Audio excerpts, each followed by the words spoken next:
Okay, so hi everyone. So for today's video is gawa tayo ng tutorial paano ba gumawa ng kalendaryo na pwede natin ibenta. So, syempre,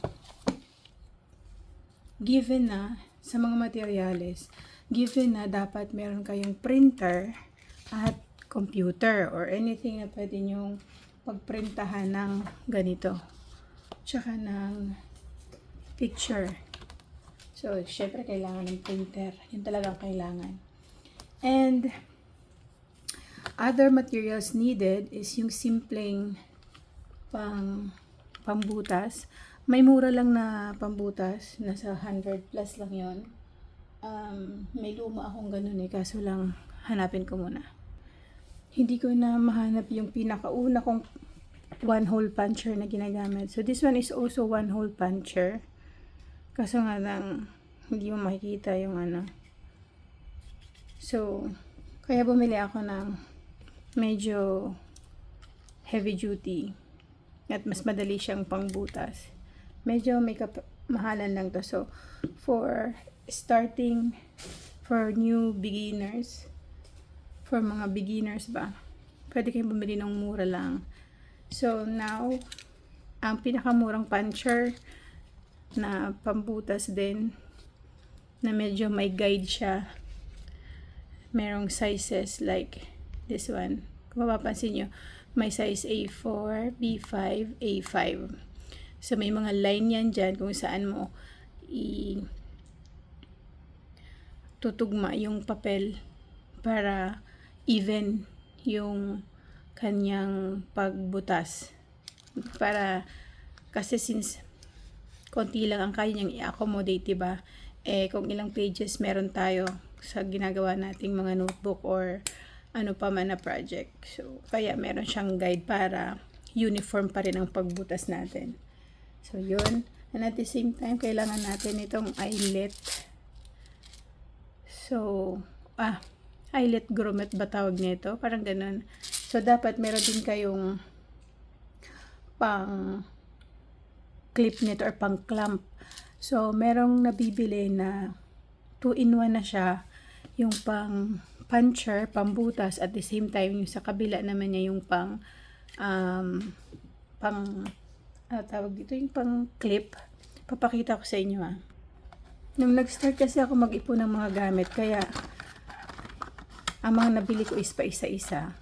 Kung nalaman ko lang sa umpisa pa lang may nabibili pa lang mga ganun na 2-in-1 na. Ito kasi hindi rin to 2-in-1. Pang ano to sa mga buttons to. At the same time pang sa grommet nga. Yung paglagay natin mamaya dito. So meron, para makamura kayo, yung may mga 2-in-1 na lang para hindi pa isa-isa yung bili nyo ng gamit. Ako sobrang pa isa-isa kasi ako nag-ipon. Kaya hindi rin ako search muna. So anyway, so yun lang. And at the same time, bili kayo ng mga pantali. Ito medyo may mas murang ganito. Itong napili ko is mga sobra ko pa to sa macrame ko. Kaya sabi ko, gamitin ko na lang kasi sayang naman, hindi ko na gamit. Ito yung magiging sabitan niya. So yan. Tapos, after that, dapat may laminating machine din pala kayo. So, may nabibili naman na murang laminating machine. Yan.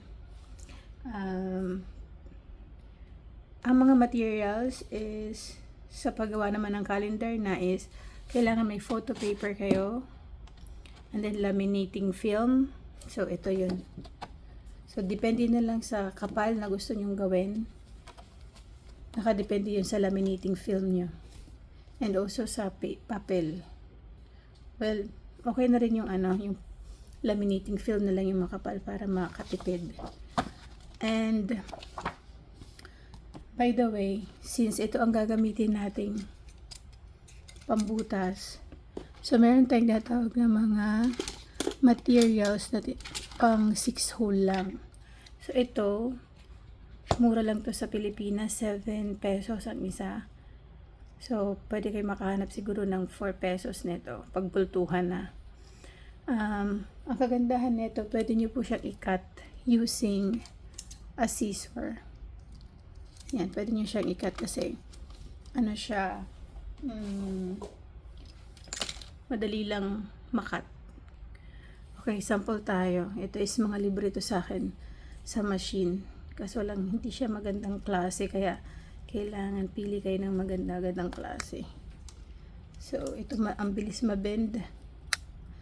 So, yan.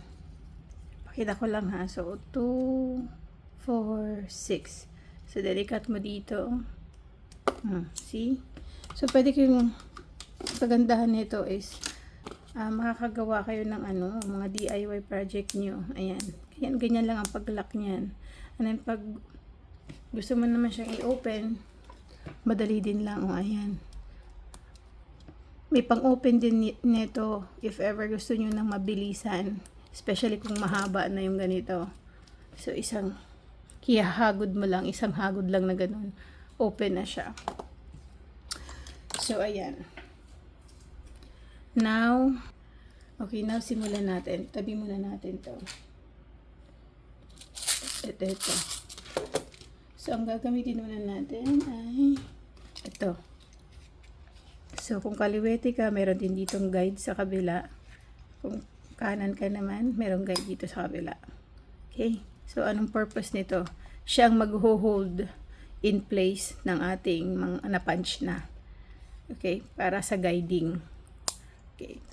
So, since nakikita nyo may A4. Yan, kita nyo yung A4. Tapos, merong line, di ba? Diyan nyo itatapat sa line yung dulo ng papel ng A4. Okay, kuha tayo ng 2 peraso. Or 3 na lang. Para medyo. So, ganito. Pwede nyo muna siyang ibaba, yung guide. Kasi, push button lang yan eh. And then, punta kayo dito din. Check nyo yung guide. Make sure na nasa A4 kayo ha. Hindi sa B5 ha. Basta makikita nyo yan pag once na nakabili na kayo ng materials o ng equipment, ng tools. Ayan. So, okay na yan. So, punch ko na. Okay. So, nabutas na siya. 1, 2, 3, 4, 5, 6. 6 holes lang siya. Ngayon magtataka ka, so paano yan? Paano magpapantayan if ever magbubutas ka pa dito hanggang dulo? So, yun ang purpose kung bakit merong ganito. Yan. So, dito mo i-lalak or igaganyan. Paano ba yan? Ito yan. So, siya ang mag-hold in place. Yan. Para dire-diretso ka na lang sa punch. So, paano ka mag-start magbutas ulit? Bilang ka ng 2, 1, 2. Sa pangalawang butas ka mag-hold in place. Ayan. Lagay mo lang. Pag gamay ka na, kahit hindi mo na yan siya talaga isuksok eh. Then, diretso ka na lang punch. See? Automatic, na siya, naka-pattern na yung distance. So, ganun lang ulit. Ayan. Hanggang sa makaabot ka dun sa dulo. So, always, yung pangalawang bilog ka lagi. So, ito na yung dulo. Kung mapapansin nyo, ayan. Sakto lang yan pag binutas, pag pinunch mo na yan. Hindi yan susobra or hindi yan. Basta, nasa pangalawang bilog ka. Second to the last. Kumapit. Ayan. See? Ayan. So, tapos na. So, ganun ang gawin nyo hanggang sa kompleto nyong mabutasan. So, sa mga beginner, okay na to. Kasi nga, wala pa tayong pampuhunan para bumili ng makina or yung isahang butasan. Alam niyo yung binding machine. So, now gagamitin natin to pang bind.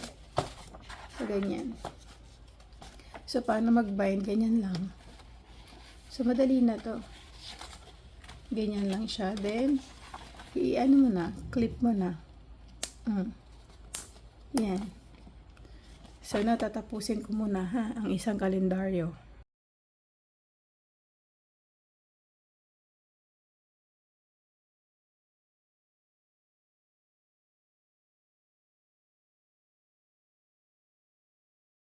Okay, so now na, so double check niya January, February, kasi baka mamaya, March, may ano dyan, may nauna na huli. May, June, July. So, dapat ginagawa to, especially dun sa pag-wire ang gamit mo, kasi mahirap nang tanggalin. So far, ito is okay pa, kasi pwede mo siyang tanggalin, di ba? Okay, so now, ang gagawin natin is, ito na.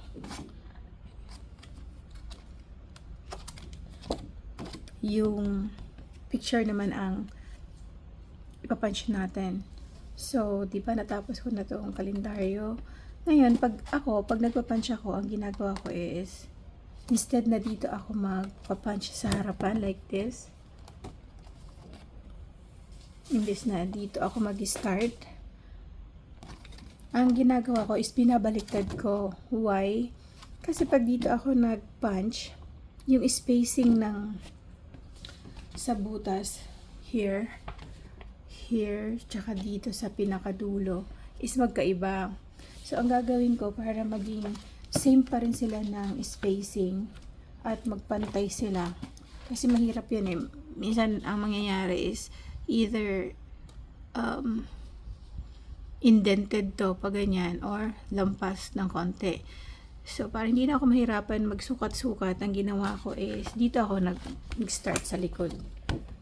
Parang ano ko siya, baliktad. And then dito ako mag-start sa likod. And sa baba.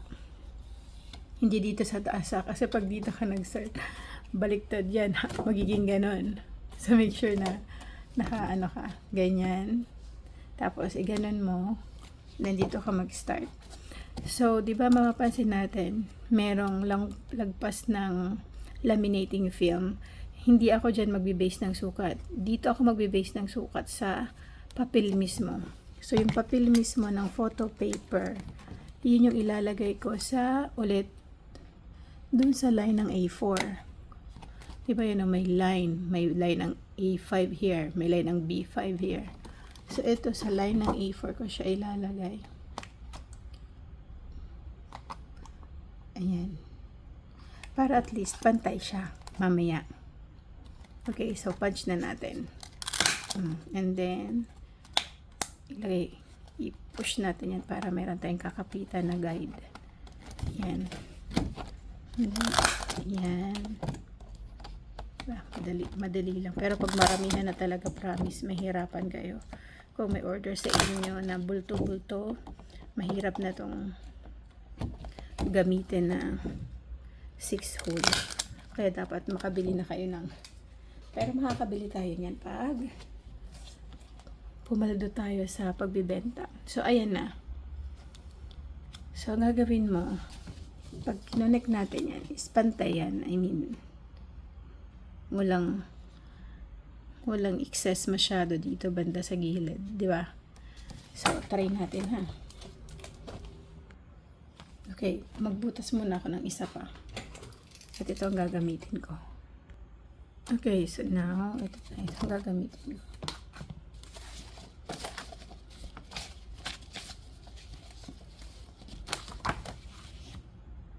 So, ito ang gagamitin kong ano, kasi tatry ko siya.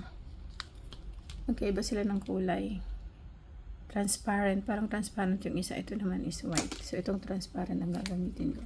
So, ang gawin mo lang is, nakatalikod yan. Parang magkaharap sila ang dating. Pinaharap ko yung picture. Ayan.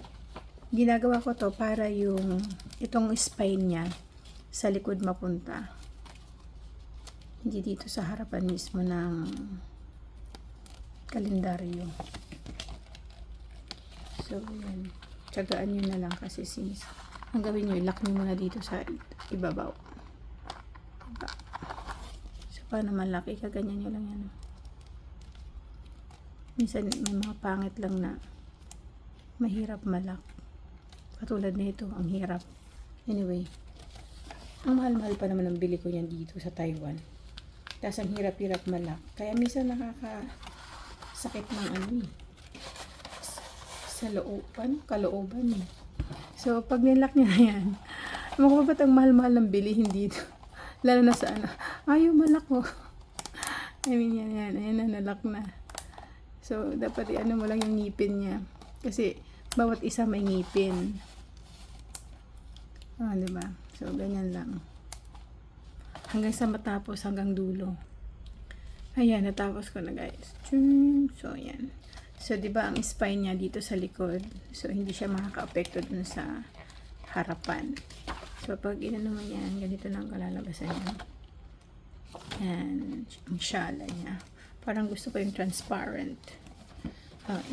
Now, ang gagawin naman natin is magbubutas tayo dito. Dito na natin gagamitin yung one hole puncher. Well, actually, pwede rin yung two hole puncher kung meron kayo. Pwede na yun. Kasi yung spacing naman nun is medyo okay. Meron din ako nun eh. So, eto. Actually, itong mga gamit ko, binili ko to pa isa-isa. Matagal ng panahon. Yan. Ito pwede rin to pala.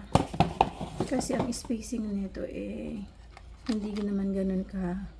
So, kung anong available na gamit nyo dyan sa bahay nyo, pwede na to, tingnan natin.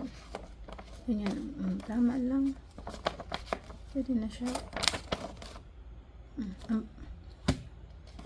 Hindi tulad talaga nito. Mas okay din to. At least, tingnan natin ulit. Basta kung meron kayong kung anong mga available equipment or tools nyo, yun ang gamitin nyo. Ito lang talaga. Pangit nito. Kaya hindi ko to magamit-gamit dahil itong ngipin niya is hindi nakakabutas. Anyway, gamitin ko yung isa.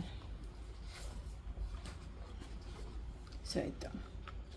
So, yung distance niya naman is maganda gawa.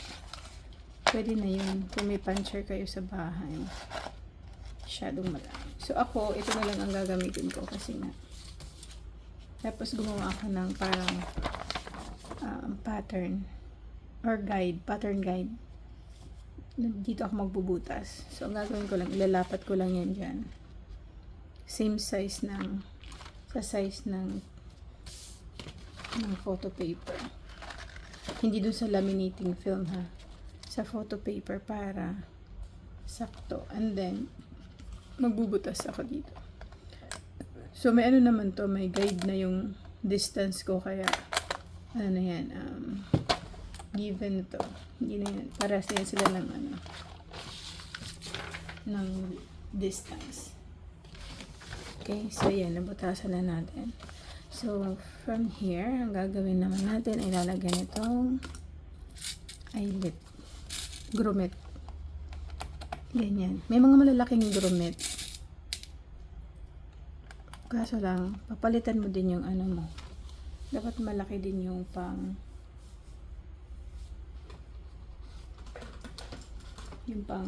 clamp mo.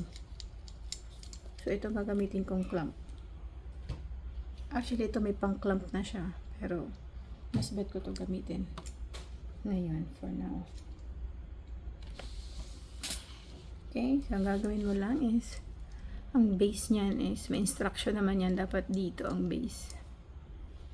Para mangyari. Ano bang purpose nito? Para yung sa likod niya is mayupi. Mayupi siya.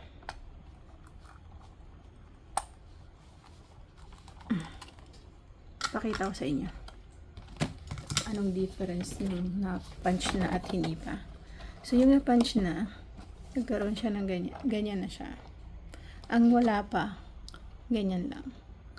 So, kaya kailangan i-punch mo talaga siya para malak. So, yun.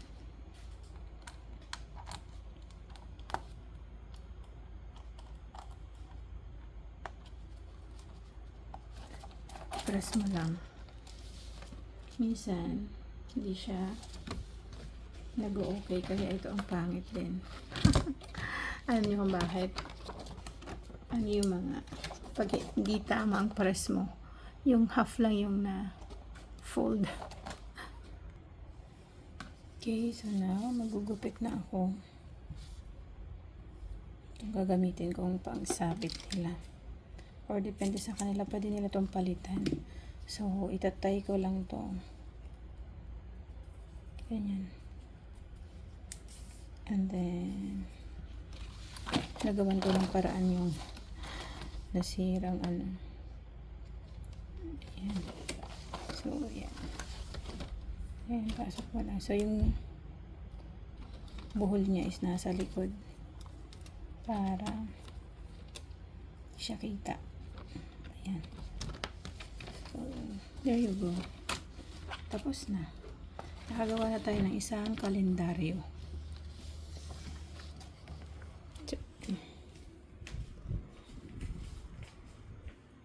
So, ganyan na siya. Yan lang.